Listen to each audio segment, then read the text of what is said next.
Arthur Keiser is a major political power player and donor in Florida and Washington, D.C.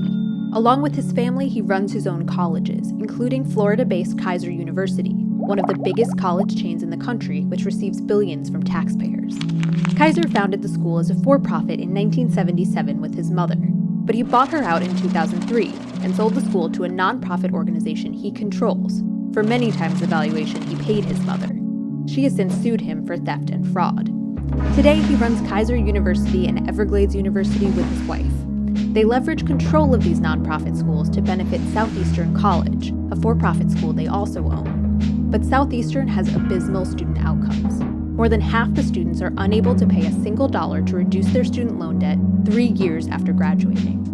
The Keisers have also founded the Keiser Mills Foundation, which claims to provide scholarships to Florida college students, but appears to have provided aid to only a few students. The Keiser son is involved in the family business too. He's the executive vice chancellor for Keiser University's graduate school, a lofty role for someone who recently received a PhD from an online for-profit college. But there's more. Arthur Keiser owns real estate that his now nonprofit college has paid tens of millions of dollars to rent.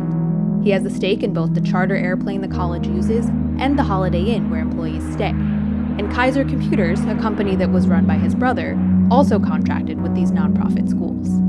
Keiser's questionable activity hasn't gone unnoticed, and his schools have been accused of predatory recruiting and financial aid fraud. In 2010, Keiser's schools were caught enrolling at least 74 students based on diplomas from a fraudulent high school diploma mill. 2 years later, without admitting guilt, he settled charges by Florida's Attorney General of allegedly deceiving students. And that same year, a Senate investigation cast doubt on the value of investing federal student aid in his schools. Keiser was still in hot water in 2014, when a front-page New York Times story questioned the legality of his business deals.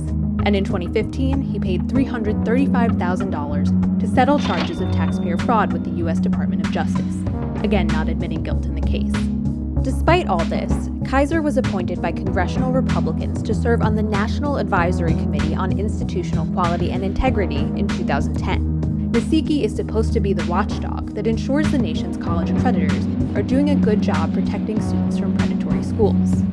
In his role as NASIKI chair, Keiser now occupies a critical seat of power, advising the federal government and safeguarding taxpayer dollars. But given his shady business record, lawsuits, and obvious conflict of interest, many question who is really benefiting from entrusting him with such an important role, students or Arthur Keiser.